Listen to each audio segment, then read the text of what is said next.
Depp put a lot of himself into the part and into the production of the movie. You know, the movie was made, I think the budget was $11 million. Maybe it was $8. It looks a lot more expensive than that. It looks amazing. This episode is brought to you by Bulletproof Script Coverage, where screenwriters go to get their scripts read by top Hollywood professionals. Learn more at covermyscreenplay.com. I'd like to welcome to the show David Kessler. How you doing, David? Great. Thank you so much for being on the show, man. I appreciate you reaching out to me, man. I get reached out by, as you can imagine, a lot of people want to come on the show, and I'm very blessed with that. But when I saw your story and I saw the films you worked on, and I just found it interesting to see your perspective on the craft, on the business, and so on. So, first question, man, how did you get into this insanity that is the business? This is my fourth career. So I have to make this one stick. Okay. I went to art school. I went to Parsons School of Design. But I was trained to be a designer, but I was always writing on the side. Many years ago, I wrote a short story for an NYU film application, and a friend gave it to a woman who came into her cafe. She was a waitress. And then it turned out that this woman wrote me a letter. So I got a letter, and in the corner it said Janklow and Nesbitt. I was like, oh no, I'm getting sued. I'm going to have to leave my apartment or something. You know, like, it turns out Mort Janklow is an attorney, and the logo looks very much like a law firm, but it turned out they are like the biggest literary agency in New York. They represented Michael Crichton. They represented Richard Price, who was my favorite author at the time. So yeah, my journey goes way back. So, you know, that was sort of an inkling that maybe I had something that started. You had something. You had some of the juice, some of the magic. I had some of the juice. Yeah, I think I was still 21. I had just graduated college. But yeah, I got rejected by NYU. I don't even know how I could have afforded it, but so it might have been the best thing for you not to go to NYU, because you might still be carrying around an obscene amount of debt. Probably. But actually, I got to know a lot of NYU people from that time. I was doing film titles for NYU students. So I put like flyers all over NYU, like, hey, I'll do your film titles for $99 or whatever it was. And I got to know some really interesting people. One of the people I got to know, the first film title I did was a guy named Randy Pearlstein. He and his roommate, Eli Roth, later did Cabin Fever. Wow. Very cool. Now, is it true that you also went to the Fame High School? I went to the Philly version of the Fame High School. So you went to the Fame High School, the Philly version. Yes. But while you were there, some of your students that you went to school with, is it true you went to school with Boyz II Men and QuestLove? Yes. What was that like, dude? How were they back then? I think I was bullied by Boyz II Men's like associates freshman year. I remember somebody pushing me down on the roof. We had our playground on the roof because it was in the city. I didn't, and then QuestLove was a year below me. He was Amir Thompson then. I didn't. They were on a different floor, so they had a music floor, and then they had like rehearsal spaces in the basement, that were soundproof. So, but yeah, I mean, I knew sort of Amir in passing, but I don't think he'd remember me. That's funny, man. That is funny. Now, from what I understand, you also became a stand-up as well. Yes. And you did some stand-up work. Now, I've had decades of experience with stand-up, so I know the creature very well. It is a beast. It is the stand-up. It is the comedian. The stand-up comedian is their own species. And I, the sad clown is very, very true in many cases. What drew you to stand-up? And because look, I was shooting a special once. I was shooting a stand-up special, directing it, and I just got up on the stage with nobody in the audience, just to set up for the camera. To like, okay, I'll stand in, and I freaked out just standing there in front of nobody, and I'm like, oh no, I could never. Like it takes such a level of I don't know, courage or insanity to try to go up there and entertain people with a mic for an hour. So what drew you to that insanity? That's even more insane than the film business. Indirectly, a therapist in Kaiser Permanente drove me to it. I had just gotten to LA. I had moved to LA because I moved here because I met a woman on the World Wide Web, which is what we called it then. You're surfing the World Wide Web? Yeah, and that relationship crashed like I think on the 5th day or the 4th day I was here. So I was here for about a year and a half, 2 years, and I just was like depressed. I couldn't get out of bed, and I went to Kaiser, and the therapist was like, you know what? You have no support system. You kind of moved on a whim. I need you to come back next week with a list of classes that you want to take so you can, find some friends and, build the community. So I think 2 minutes before the next session, I was like, stand-up, cooking class, acting class, writing class, dance class. And stand-up was the first thing. And she goes, I think that might be good for you. And then like probably a week and a half later, I was in a stand-up class. Oh my God. And then you went out and you started doing stand-up now. And you had some success in stand-up a little bit and got some work in writing comedy and so on, right? Yeah, I got a manager probably within 20 months of the class. Mm-hmm. I was signed with Messina Baker. They represented Tim Allen and Drew Carey at the time. So they represented Tim Allen and Drew Carey, and then there was like a bunch of people. There was the A-list, and then there was sort of like the E-list. I was sort of in the E-list. There was no mid talent at the time. So when you were working in stand-up and working in comedy writing, how did that help you in your dramatic writing? That's where you are currently today. It's hard to say. The first script I ever wrote was a biopic, which is now my thing. But I wrote a biopic in the mid-'90s about Frankie Lyman and the teenagers. Mm-hmm. Frankie Lyman was the kid who sang Why Do Fools Fall in Love? So that was my first script. So I wrote that in the mid to late 90s. And then I was doing stand-up in the early 2000s, mid-2000s. I don't know. For some reason, the comedy thing, I stopped doing stand-up. But I was still writing romantic comedies and comedy scripts, and it just wasn't sticking. I just there were some nibbles and some bites, and then all of a sudden I just made this. I think I stopped. Yeah, I stopped all entertainment. I was in the laundry business for a long time, which is career number 3. Right. I was like, because I was in my early to mid 30s, and I was like, okay, I need to grow up. Like, I need to get serious about, trying to stay alive. And and then I did a hard pivot to drama and true stories. And that was the thing that stuck.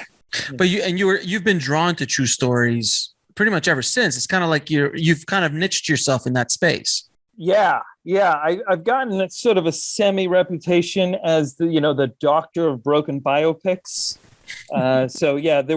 There was like I'd gotten a couple or 2 or 3 freelance jobs where producers had come to me with a piece of IP or a book or an idea or a true story, and they're like, "We've had other people work on this, and we have this script, and can you try and fix it?" So you script doctored a bunch as well. Mm-hmm, mm-hmm. Yeah, in fact, the director of Minamata hired me to rewrite a script he had called Adidas v Puma. Mm-hmm. Which was about the 2 brothers who own those companies who were at war with one another for 30 years. So Adidas and Puma they were brothers, the owners of those companies? Yeah, one guy's name was Adi Dassler. Adidas. Mm-hmm. Adidas. Got it. Fair and the other guy was Rudy Dassler. They were the Dassler brothers. and then he founded Puma. So they had a shoe company in the 20s and 30s called the Dassler Shoe Company, and then the World War II kind of split them apart, and then one. That's an interesting story. It's an amazing story. I did a page one rewrite on that script. Yeah. Oh, I hope it gets made one day. That would be fantastic. Me too. My manager called me about a month ago, and she goes, the script you wrote has come back to the agency because they represent directors, and they had it sort of like went out in the world and it came right back for another client.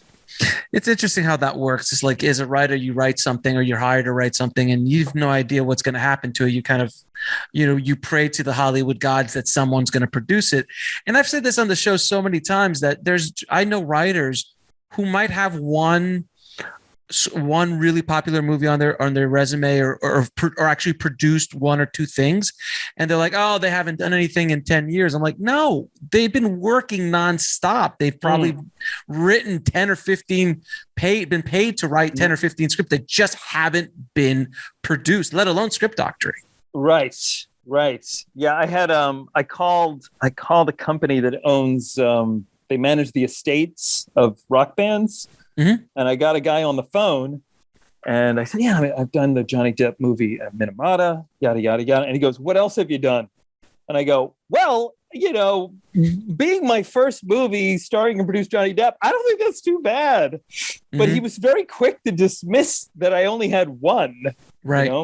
But I made that one, but it's not a bad one to start with. It's not a bad hit to come out with. So let's talk a little bit about Mini-Masterclass. Sure. You are the producer of that as well as the writer of it, one of the writers of it as well, and one of the producers of it. So you're the one who started, you're the one that went out and optioned the book, all that. How did you decide to option the book? How did you option the book? And can you explain to the audience of screenwriters out there and filmmakers who might want to option a book what the process is like? It was just a few years of crawling over broken glass. That's all it was. That's it. That's only a couple. It was really easy. I had known of the photograph. There's a very famous photograph of this Japanese woman bathing her severely disabled and deformed daughter. I knew of that photograph when I was at Parsons because that was in like the best of photojournalism book, the best of Time Life. It's a haunting picture. I don't know if you've seen the. No, I've seen that picture. I've seen that picture. Yeah, you've seen the picture. Stunning. Yeah, it's ridiculous. Oh. And so that was taken by Eugene Smith, and I thought it was from Hiroshima because it was black and white, and it just felt like it was from long ago, but it was only taken a decade and a half or 2 decades before I was in college. So then, I discovered the story behind the photograph and the story behind Gene Smith. And then I actually got the Mini-Masterclass book out of the Los Angeles Public Library. Luckily, it's still in circulation because some books you can only get at the downtown library, the reference, so then I have to travel, 15 miles and find parking in downtown LA, which I really loathe. But yeah, so then I tracked Mrs. Smith down. Mrs. Smith had a website where she, answered questions about the photographs or if people wanted to license the photographs. So I reached out to her January of 2011, never wrote me back. I tried a full year later, just January 12th. I was like, I'm just going to send the same email. And then she wrote me back a few days later. And this was a big leap of faith for her because I'm not Steven Spielberg. I'm not Bob Zemeckis. I'm not Eric Roth. I don't have Munich behind me. I don't have Schindler's List behind me. I was a guy who did stand up and wrote romantic comedies. And had never made a movie before. Mm-hmm. So it was a huge, I owe Mrs. Smith a huge gratitude and a debt for trusting me with her story and her husband's story and the story of the community that they lived in. But yeah, it took 2 years. It was 2 years of, she lives in Japan. She's half Japanese. So it took 2 years of emails and Skype phone calls at midnight and letters back and forth. And sometimes she would, decide, maybe this isn't a good idea. Maybe this is not something I want to revisit. And it brings up too many bad memories. And then I'd have to reel her back. I think it's a good thing. I think it would be a good thing for the world to be reminded. So it was a year and a half of convincing her. And then it was 6 months of legal wrangling. So yeah, it was 23 months before she signed on the dotted line. So you were like a dog with a bone for a year and a half, essentially, and did not give up. It did not give up on this process, which is a very important lesson for everyone listening. It doesn't happen overnight. How much are you willing to endure? Because most people would have given up after 6 months. After a couple months, they would have given this lady just doesn't want to do it. It's not for me. Who am I? How did you? I want to ask you. I'm assuming during that year and a half of you trying to convince this lady to give you the rights to her husband's amazing story and book, and her story, and her story as well. There had to be moments that you said to yourself in the quiet of the night, who do you think you are? How dare you think you could even attempt to do something like that? There had to have been some negative talk, some imposter syndrome flying around. How did you overcome that? I have a little like sticky on my computer, but the digital sticky, Yeah. I know exactly. And it says, don't give up on something that you think about every day. So that little digital Mac sticky kind of kept me going because I do that. I did think about it every day, and I did think it was an important story, and I was just like, you know what, I'm not going to give up. You just kept going. You get no matter what. Did you write the script before you had the rights, or as an exercise, or did you wait? I waited. But that I had written the Frankie Lyman script on spec, but I hadn't had the rights. And then as soon as I finished that, there was an announcement that Gregory Nava was going to do Why Do Fools Fall in Love? And then I had 120 pages of garbage. So I didn't want to make the same mistake of putting all this time and effort and creativity into something that could go. But I did, in my head, I did have like, okay, this could be the first act. This could be the second act. Right. This is the theme. These are the things I want to talk about. These are the scenes I want to have. So I did have it cooking, and I might have written, a 1-page outline or something. Maybe something just to like, I don't want to lose this stuff. Yeah, there was like, oh, that would be a good scene, and then I would maybe write it down. But I didn't hit fade in and then start writing. I didn't do that. So all right, so now you've got the signature. You've got the rights. Yeah. You've never produced a movie before. You've never made a movie before. That's right. What is the next step? Like, how did you get this thing off the ground? Because you're now one of 1,000, if not 10,000 guys running around Hollywood with life rights or book rights or things like that. What made you able to, how did you get it off the ground? What made you stand above everybody else, at least just to get this thing going? I shook the trees of friends of friends, of coworkers. And I remember talking to a woman who worked at Participant Films, because this seemed like it was up their alley because it had a social, environmental, component. And she was very blunt and impatient. And she was kind of like, you got rights, that's great, but it's not a script. It's not a commodity. It's something, but it's not something anything could. She was basically saying, like, turn those rights into a script, right. Or find a writer. So then I wrote the script in 6 weeks. You wrote the whole script in 6 weeks? I mean, but you've been cooking on it for 2 years. It was cooking. It was cooking. Yeah. So you were cooking it for 2 years, but you actually wrote the draft that went out in 6 weeks? First draft, 6 weeks. Maybe I wrote a bunch of revisions, but it wasn't that different than the first draft. So the bulk of what the script was written in those 6 weeks. Yeah. Yeah. That's crazy. All right. So now that you have the script, now you're a guy, a screenwriter who has a script, who has life rights. Again, 9,000 of those out there. Right.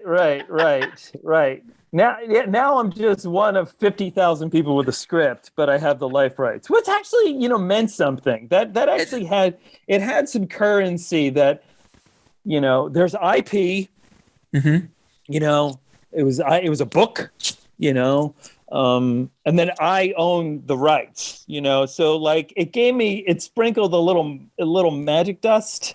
Mm-hmm. on it, that I had the moxie and I had the entrepreneurship of getting the rights.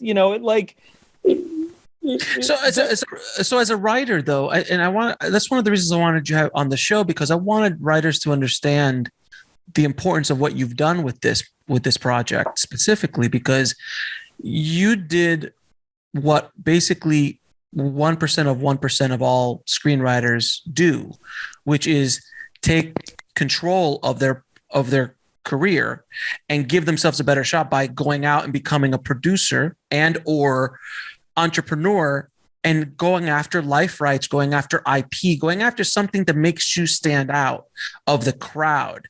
And that's why I'm kind of really examining your process and really hopefully inspiring somebody listening. That was one of the smarter things I've done in the last few decades was being an entrepreneur / producer in terms of getting the rights. So you got the rights, and then you're running around town. How did you? At what point did someone say, "Hey, let's make this"? Well, I had the script and I had the rights, and then I had a friend who I met. Actually, this is one of the reasons, it's great to take classes and, meet, find comrades and collaborators. After the stand-up class, I took a sketch comedy class with Ann Beats, who actually passed quite recently. And she was one of the original female writers of SNL. The original SNL, the original 75 to 80. So she wrote the Noogie sketch, with Bill Murray and Gilda Radner. She had previously written for the National Lampoon. Mm-hmm. So I took a sketch class, and in that sketch class, a woman had taken the sketch class before me. We had stayed friends, so now this is 15 years later. She had a manager. And so I gave her Minamata.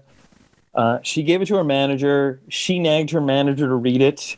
Her manager had once worked for a photography magazine in the 70s in New York City. So there was this kind of like, oh, I knew who, Eugene Smith was. I worked at this magazine, And then finally she read it, and then she loved it, and then I got signed by her, and then she was sending out the script. And then how did Johnny Depp get involved? She sent it to Johnny Depp's company. This is kind of a funny story. She sent it out, and she sent it to Johnny Depp's company, and they passed. Okay. They passed. Okay. Simple pass. They might have said they liked the writing. I don't remember. But then 9 months later, or 8 to 12 months later, I think it was under a year, she calls me on a Friday and says, "You're not going to believe this, but Johnny Depp's company has called. Maybe somebody new read it." She says, "They think it could win an Academy Award, and they want us to come in on Monday." What? What? That's what happened. So we were there on a Monday, and there was a guy, we had a meeting in a conference room. Now I've since found out what had happened. I've now pieced together these little threads. So what happened? It turned out he had read it months earlier. He had loved it. He brought it to his boss. His boss passed for whatever reasons. And then I think he had gotten a promotion, 8 months, 10 months later. And then he was told, I hope, apologies to Jason, I hope I'm getting the story correct. but he was told that, he could spearhead a project. And he said, you know what? I can't stop thinking about the Minamata script, which goes to, the earlier thing. If you can't stop thinking about it, maybe it's something you should go after with all the love in your heart. And then she goes, well, if you can't stop thinking about it, maybe, take the lead. And then he called Amy, Amy called me, and then we were in the office on a Monday. So at what point did Johnny read it? That's a good question. I don't know. I'm going to have to go back and piece together the puzzle on that. But maybe for a year and a half to 2 years, it was never talked about that he would star. Okay. They were just developing it as a production company. Now, okay. It's possible this was being groomed to be a project for Johnny, but I wasn't privy to those conversations, and it was never mentioned to me. So I want again, people listening. I think there's a lesson here to be pointed out. So 9 months after they said no, they swing back and say, "We think this could win an Oscar. Yes. Can you come in on Monday?" That's right. That is something that you can't plan for. Nope. You can't prepare for. There is such an element of luck in this industry that, and after talking to so many people over the years who have been at high levels in the industry, luck plays such a big part. But with that said, you had a script, you had life rights, you had done a lot of the legwork to get you to that place. So in other words, that phone call would have never come unless you have gone through those 2 years of over the glass trying to get the rights and all this time and effort trying to get this thing made. But because you did all that work at one point or another, literally luck just opened that door. Yeah, a lot of things needed to fall into place at just the right time. I mean, I'm not going to discount the amazing luck that has befallen me and the kids, because I took this sketch class, but this woman, Moira, she was in the sketch class, she was in the sketch class before my sketch class, but happened to go to our performance, who I met after the show. So the serendipity of her coming to my class, even though she wasn't, coming to the show, even though she wasn't in my class, and then us, staying in touch and remaining friends for 15 years. It's a long con. It's a long con. I was inadvertently playing the long game. And so then, she gets a manager. The manager worked at a photography magazine in the 1970s, had a personal interest in the subject matter, read the script, knew the person who ran Johnny Depp's company, gave it to Johnny Depp's company. And then there's other things that I found out much later was, Johnny Depp had come in the office because he was, off making pirate movies. As one does. He's not in the office every day. So he came in the office, and then, they have these meetings of, what's going, what are we developing? What are we looking at? What are we producing? What are we thinking about? And they said, well, Johnny, we have this script. It's based on a book. It's called Mini-Masterclass. It's about the journey of this photographer named Eugene Smith. And apparently Depp goes, I know who Gene Smith is. He didn't say it to be a jerk. He was just saying I'm a fan, you don't need to explain it to me. So it turned out Depp had been a fan of Gene Smith. He had known, he'd been a fan of the photography. He'd been, sort of aware of Gene Smith's reputation. Gene Smith was an eccentric. He was a tortured artist who drank a lot and did drugs and just, burned bridges. I think it was in the pantheon of people that Depp admires, your Hunter Thompson. Yeah, I was about to say, your Keith Richards. He just you're Jack Sparrows, if you will. you're Jackson Pollock. He just fell into that kind of self-destructive, tortured artist. And in addition, Depp had been friends with a woman named Mary Ellen Mark. who was a documentarian who made a documentary about street kids in Seattle in the late 70s, early 80s. She later made it into a feature with Jeff Bridges. Do you remember this movie?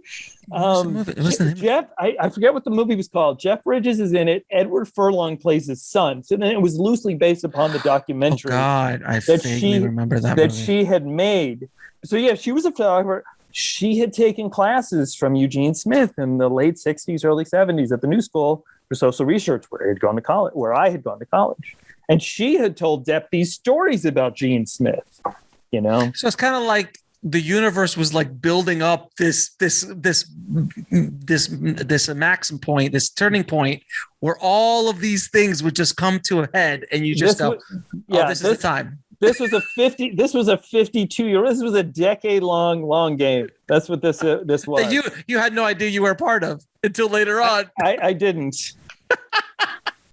All right, so I have to ask you. So there's been a lot of talk. Over the years, there's been a lot of talk about Johnny and how he works with his crew and how he works with the writing.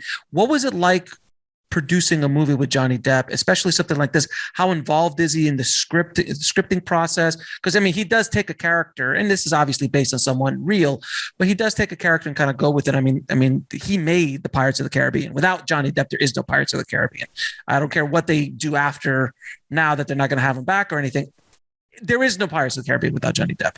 So without Jack Sparrow. So how did he approach this process with you? Depp was really. Depp put a lot of himself into the part and into the production of the movie. You know, the movie was made. I think the budget was $11 million. Maybe it was $8. It looks a lot more expensive. It looks amazing. I mean, it looks amazing. The cinematography is made. Andrew did an amazing job. Stunning, beautiful. Richie Sakamoto did the music. I mean, like, if you made a list of like who should do the music, like Richie Sakamoto would be like top of that list. Yeah, Bill Nye, and you had Bill Nye. So yeah, Depp. Again, Depp had this personal connection, to Gene Smith as an artist, as a person. So Depp. I don't want to say he did the movie for scale, but he did the movie for just a fraction of what he used to get to be a pirate. Basically, lunch money for Jack Sparrow. We shot it in Serbia and Montenegro. We couldn't even afford to shoot it in Japan, unfortunately. I think, although they did shoot some plates in Japan. So Depp, this was a personal. This was something personal for Johnny. So yeah, I was on set. I'm in a scene in the movie. There's a scene in Life magazine. You might have seen the clip where he's like kind of walking around this conference table, lecturing us. I'm at the table, but if you sneeze or blink, if you do one of those two things, you will miss me. But yeah, he looks like Gene Smith.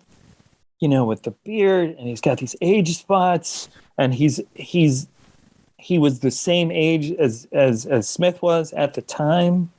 There's this world weariness that Smith had that Johnny just sort of has, being who Johnny is. Yeah, of course. At the age that Johnny is, and he just embodied the part, and then on set. He was called Gene. He was called. The call sheet says Gene Smith as Gene Smith. He just took it really, really seriously. So you're there watching him. I'm assuming you were there almost every day on set, or were you on set a lot? I was there for a week. I was just there for a week in Serbia, so I only saw some scenes. Okay, so when you're on the set and watching Johnny work, he's arguably one of the better actors of his generation, without question. What's it like seeing him work and also bringing your words to life? It was the latter part of your question. It's sort of an out of body experience. I don't know how I've gotten to this point. You know, I mean, things were not going well for me and my laundry business until I had $50.12 in the bank before they wired in the money of the movie. You know, like I was going to have to move back to my parents' house in Philadelphia. Like things were not, you know, my pivot into the laundry industry was ended up not being a good one. So this, I thought my pivot into the olive oil and vinegar business was rough. Yeah, my last gamble was making a movie. It's weird that this worked out the way it did. But to your earlier point, Johnny Depp is amazing. That one scene took about 8.5 hours to shoot. The scene in Life magazine. I'm sitting at the table the entire day, just watching him work. Essentially, I'm sitting next to Bill Nye. He is to my right. Katherine Jenkins, the opera singer and performer, who's the director's wife, is sitting across from me. And Depp. That scene, Depp is supposed to walk around the table and lecture us all. And, you know, we start, 8:30 in the morning, and Depp is, okay, I'm sorry, I got to say this when I hit this mark. Okay.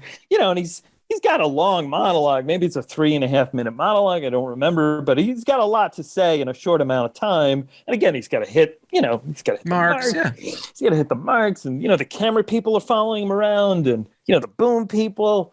So in the beginning, it's like, oh no, he's kind of rough going, the first 30 minutes or hour, what's the line? Okay.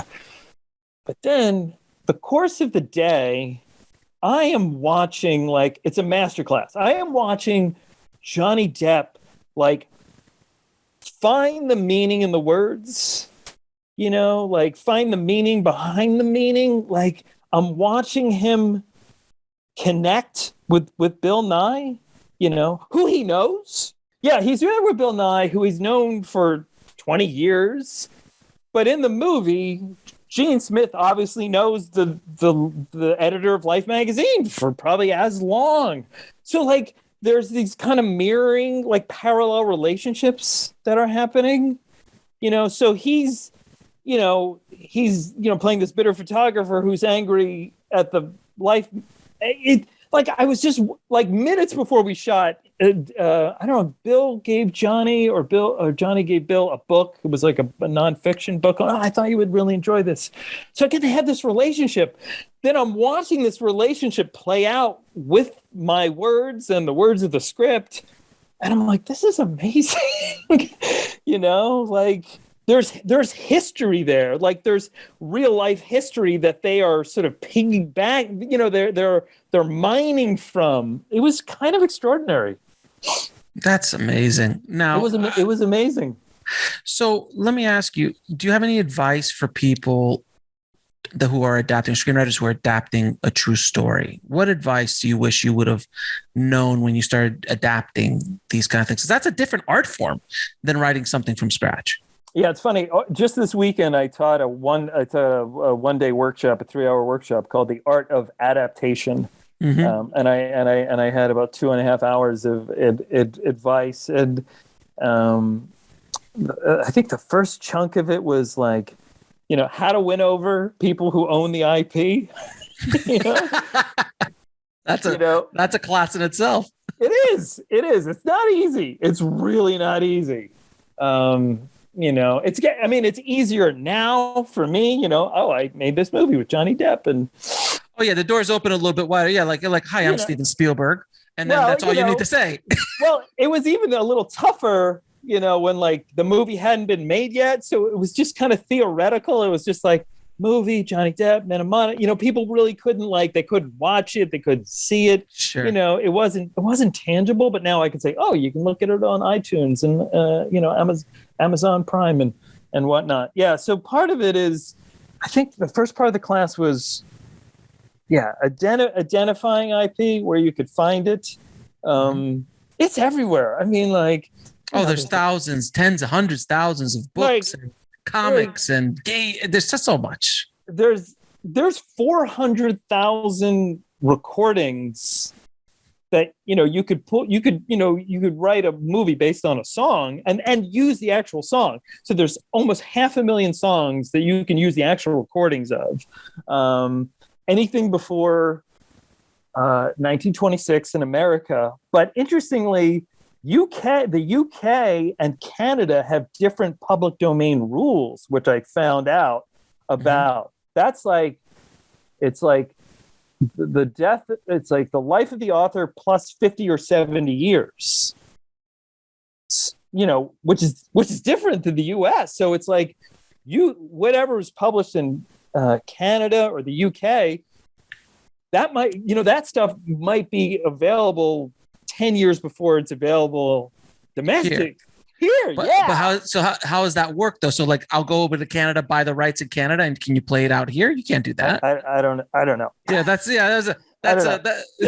well, I do know this. I have a friend who's a Broadway producer, and he's doing a musical of The Little Prince. Yeah, but he's only doing it in like Europe because the rights are available. Yeah, like you couldn't do it here, and you could. I think he's doing it in Hungary or Poland or something, or like some place that's like so specific that you can't get out of that. No, but it's like he's got a full production, and he can do it, and he can perform these shows on that IP because he's found the loopholes of the countries that you can. So yeah, there's all these like very interesting. There's all these like very interesting like little like loopholes that you can sort of like slide through. Even in my research, you know about the Steven King Dollar Baby thing? Oh, of course. Yeah. Let everybody know. But yeah, the short film thing. Yeah, I've heard that forever. But go ahead. He still does it. I thought, well, this is something he did. Like he still does it. So for everybody listening, Stephen King will allow you to license a short film that is not licensed by a major company or a short story. A short story. Excuse me. Of his that can be turned into a short film, and you can't make money on it. You can't sell it. But the only prerequisite is you can send it, put it out the festival, show it off as yourself. But he needs to get a copy of it so he can watch it. That's right. And there was a couple guys who got their starts like that. Frank Darabont. I think Frank Darabont. Frank Darabont started his whole journey with that. That's how he was able to license Shawshank Redemption, not for $1, obviously, but he had a relationship already with Stephen King, and then went on to The Green Mile and then Mist and all these other things that he did. Oh my God, The Mist. Oh, the Mist gave me nightmares, dude. I just had Thomas Jane on. Oh wow. You got to listen to that episode. It's so awesome. Like, yeah. So you can go to stephenking.com / Dollar Baby, and then all the rules are right there. Yeah. So there is IP. And then in my class, I was breaking down like all the things that are inspired by like there's so many things that are Frankenstein. Like, my God, Ex Machina. Frankenstein, like AI, Shakespeare. Oh my God, there's so many shows. Oh, they did the hip hop Othello. 10 Things I Hate About You, and then they did the meta Shakespeare. They did a Shakespeare play about a Shakespeare play, Taming the Shrew. Midnight Summer Night's Love. There's so much IP out there that if you are a new writer wanting to get into the business, if you can come up with a unique twist on a obviously successful IP like a Shakespeare play, but just turn it and flip it around in a way that makes sense for you. It makes sense that something new and fresh, which is hard to do in those kind of IPs, but that's just an example. You can get the ball rolling on it. You can get your career off the ground. You can create a writing sample based on the structure of some of the greatest writers of all time. You can take a Lovecraft story and Dickens, Edgar Allan Poe. I mean, there are lists, and I sent this out to my class, and actually I'll forward it to you, that are just like they're websites that just keep track of like what's fresh in the public domain. Oh, that's nice. Like Eugene O'Neill stories, Hemingway novels. Like there's just all this stuff that is just like, what is Alien except it's a haunted house story in space, right? Like Outland is a Western in space. like just take something and put it in space. Well, and it's a little bit more expensive to shoot stuff in space, but generally speaking, yes. Or you could just be a desolate post-apocalyptic. Yeah, I mean, look, The Abyss is a haunted house story underwater. In the water. That's again, very difficult to shoot, but yes, no, without question. And all those, there's always, I mean, look, and I've said this before, and I'm not the first to say this. The Fast and Furious is Point Break, and it was based on an article, right? So, but the Fast and Furious, no. But the Fast and Furious, the Fast and Furious first movie was based on an article, but the structure of the movie is Point Break. Okay, right. I mean, just look at it. Undercover cop, the girl. It's extreme infiltrating a secret. It's Point Break, point for point, beat for beat. You just go through it. There's videos on it on YouTube. Oh, wow. And it's just Point Break. It's all it is Point Break, and you're just like, I mean, can't believe. And now it's like some sort of James Bond, Frankenstein that they turned it into. But to your point, it's like IP of IP. You know what I mean? Like it was. But they used the structure. But they used the structure of another movie and completely. I don't know how they got away with it. To be honest with you, but things like that. There's always stories out there, and if you can attach, and in the world we live in today, IP is king. Everybody just wants IP. Everyone wants a best-selling book. Everybody wants something that they could hold their hat. They could give an executive an out if all goes wrong. So in other words, hey, we put this movie into production. It's based on a Shakespeare play. Who knew? They have to have something to escape hatch. If not, they don't take risks on original IP as much anymore, because if they fail, they're gone. I mean, what is AI if it's not Pinocchio with robots? But I mean, there's even a blue fairy in it. I mean, and Jude Law is like a handsome robot Jiminy Cricket. I mean, you know what I mean? But I just read somebody's horror script. It took place in a single location. I found it on the Blacklist website, and then I got the guy on the phone and I said, "Hey, what inspired this?" And he goes, "Well, this serial killer did this like one thing, Like, I don't know if you put people in the basement first. I forget what it was. It was something benign. I mean, not benign, but not something like, oh my God, that's horrible. And I don't want to think about it. But it was just like, maybe it was the van. I don't know. It was something small, right? It was something small and not pedestrian, but and I said, listen, I'm gonna raise the value of your spec with 4 words. Okay, open up Final Draft or Highlander, whatever it is. Okay, right under your name. You doing this? Inspired by a true story. Oh yeah. It's not wrong.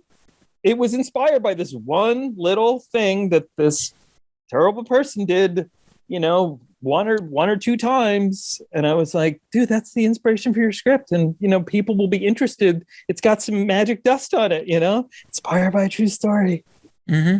It's so true. And now you see that everywhere. Now everything's inspired by a true story, I look, again, one of the reasons I wanted to have you on the show is to talk about IP, about how to get IP. And it's so important in today's world because you need something to make you stand out as a writer and as a filmmaker. And if something as simple as the Stephen King Dollar Baby thing, I mean, if you're coming up as a filmmaker, you're like, I don't have a story to tell. I'm like, go read one of the best authors of his generation, of the 20th century and 21st century, Stephen King. And he's, how many short stories does he have? Hundreds? And you can make it on your phone. Which I've seen, by the way. By the way, I get pitched Stephen King projects all the time, like those short. Like I just made a Stephen King short film, and they're using Stephen King's name to try to open some doors. Oh, I see. They're like, oh, it's a new short film by Stephen King that he wrote it, and I'm like, yeah, I'm hip to the game already, brother. I think that violates the Dollar Baby rules, because he's got specific rules that you can't like go, oh, Stephen King authorized this or something, like, yeah. No, yeah, but nowadays everybody knows about this. I mean, everybody in the business kind of knows about it, but it still opens, if you want to be a director and want to show off what you can do, why not in a Stephen King movie? I mean, it worked for Frank Darabont back in the 80s. I saw his Stephen King adaptation. It was called was it Shawshank or was it something? No. It wasn't Shawshank. It was I think it was the one. It was called The Boogeyman.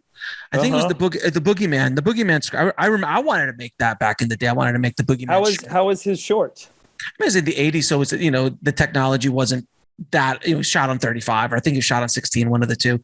It was good. It was well crafted. It was, you know, he was a writer wanting to be a director, and then he pulled this obscure short film, which was the Rita Hayworth and the Shawshank Redemption, which nobody in there who's going to make a movie out of that short film.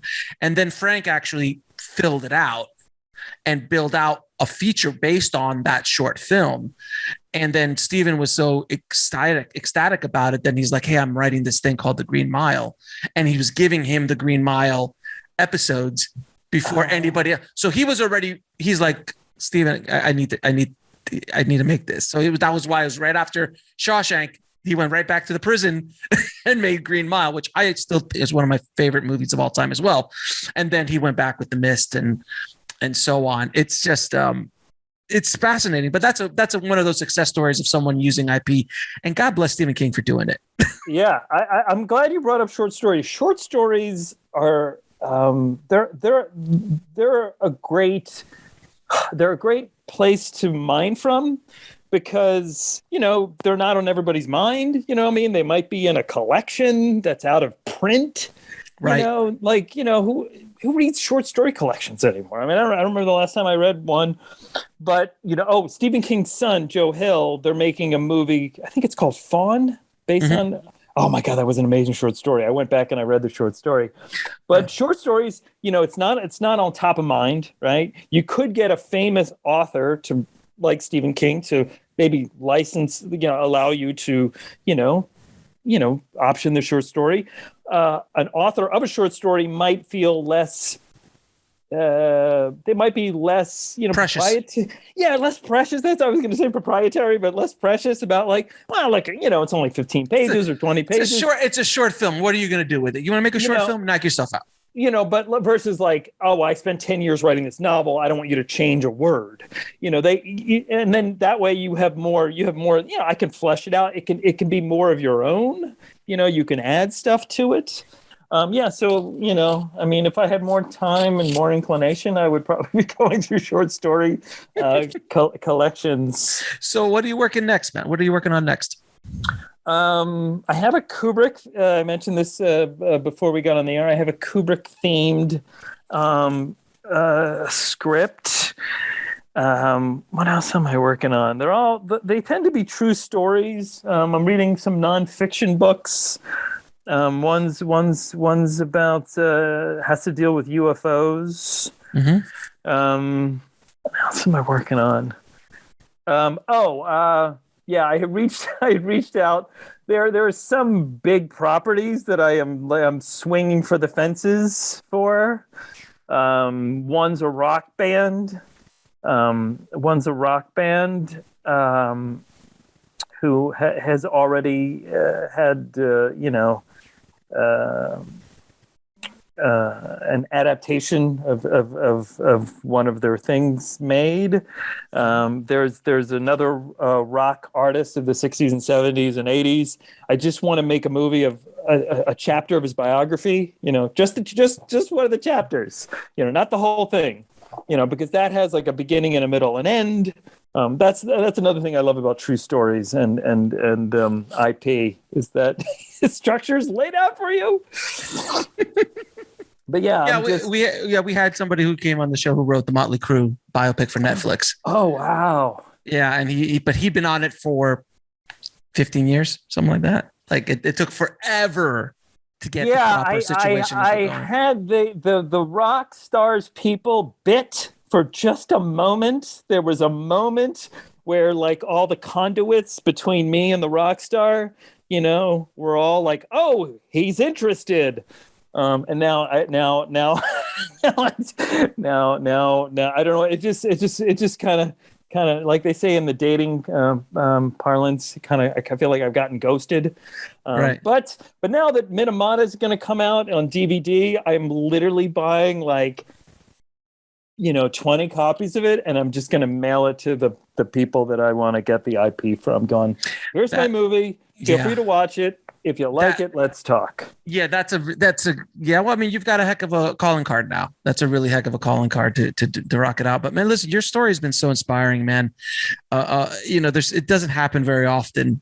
Your first movie out the gate is of such magnitude, such quality, and working with one of the biggest movie stars in the world. It's a pretty amazing story. I'm going to ask you a few questions I ask all my guests. What advice would you give a screenwriter trying to break into the business today? Find some IP. I mean, not just for the magic dust that having some intellectual property. It eases the writing. It eases the pulling your hair out and trying to figure out, oh God, what's going to happen now? What's my character's motivation? Who's the bad guy? A lot of that is already laid out, in the. Oh yeah, a lot of the heavy lifting's been done. If you're picking up somebody else's IP, I mean, it's a lot of heavy lifting's been done. You just now have to, as opposed to trying to build something, now you're taking things away, which is a lot easier. You're editing versus creating scenes. Like I have 400 scenes to choose from, but I really only got 27 that I can actually put in the movie. Unless you're adapting a short story, then it's about that's addition. It's addition. Right. Novels are about or about subtraction. Right. And often nonfiction is about addition. There are a lot of stuff I had to add. Mm-hmm. Minamata, the book is basically it's almost like a travelogue. It's and then it's it's kind of a photo essay. But so the meat is there. You're just seasoning. I mean, there were some. I mean, there's some scenes and stuff, but I relied on Eileen. Gave me a lot of stories, and I relied on there's an 800-page Gene Smith biography, but there was a lot of filling in I had to do. So find some IP, and again, anything before 1926, depending on your country. Don't make a movie about Mickey Mouse, though. That's not going to work. I mean, I don't know if you're aware, but Steamboat Willie is almost in the public domain. It's almost in the public domain, and I promise you, best of luck putting it out there, because I don't know how the mouse is going to like. Yeah, I'm not advocating that. I'm just being informative about the copyright deadline, but it's coming. They'll probably extend it somehow again, I'm sure. It should have been public domain 20 years ago. But there's that. Now, what is the lesson that took you the longest to learn, whether in the film business or in life? Does this also include romantically? I don't know, or whatever in life or the film business. Don't move to LA chasing a woman. That's probably a good one. Actually, moving to LA is not a bad thing. I will never regret that. That was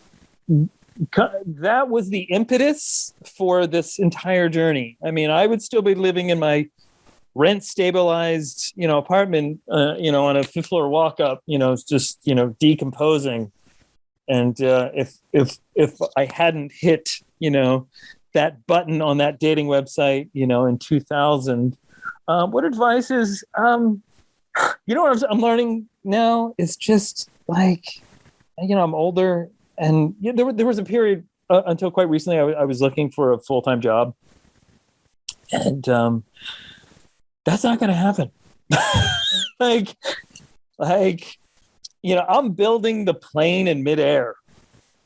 I see that. And sometimes you just have to, just like trust your gut. Like, oh, that's not for me.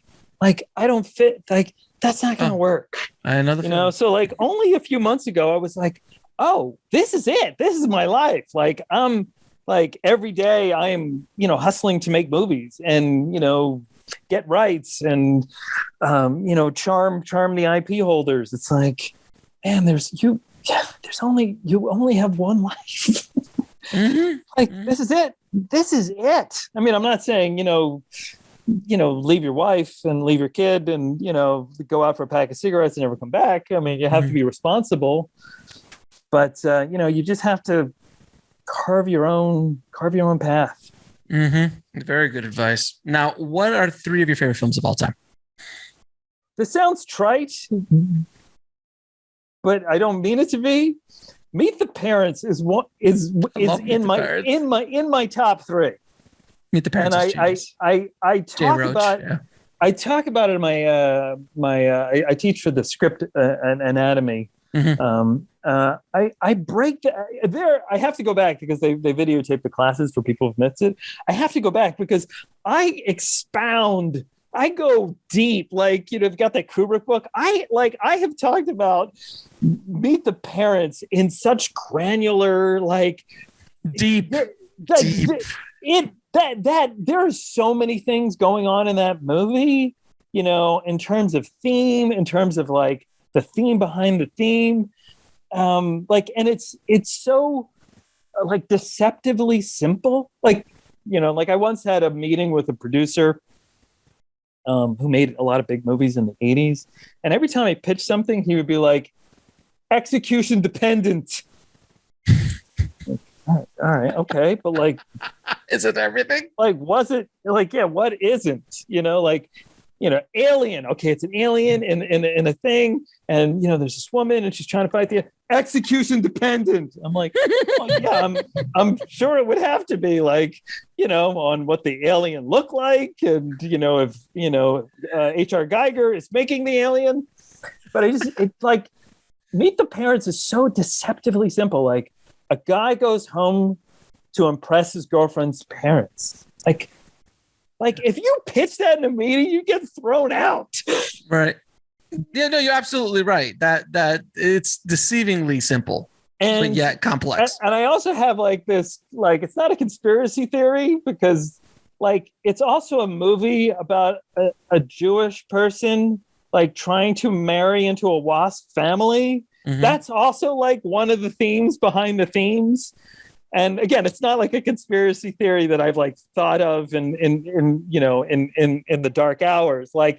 It kind of comes up a few times in the movie. Oh, more than a few times. Oh, is this what you guys call a chuppah? I have nipples, Greg. Can you milk me? Even in that scene, he gets asked to say the prayer over the meal. Right. Well, Jews pray over meals, don't they? Again, it's more than subtext. It's text. So what are the other 2? I haven't watched it in a long time, but Raging Bull really knocked me out when I was in my 20s and when I was in college. That's a hell of a movie. Of course it is. It's a classic. Social Network. Oh God, that's a masterpiece. Quentin Tarantino said that was his favorite movie of the 2000s so far. Between 2000 and 2010. I guess I would say Pulp Fiction too. Well, yeah, I mean, one of my prized possessions is I worked at Miramax for probably 72 hours. Okay. At a time when they still pasted things up on the artboards, And I befriended the art director. We're still friends. This is 25 years later, maybe longer. And I was able to get the original poster for Reservoir Dogs. Oh wow! The original, off the press for the first run of it. And also he sent me a Pulp Fiction poster. Oh, beautiful. Again, off the press for the first, when they first, and I'm sure there's some code or some number maybe on the back that says, because if things don't work out, eBay. I do have a poster tube of posters that, in case of emergency break. Yeah.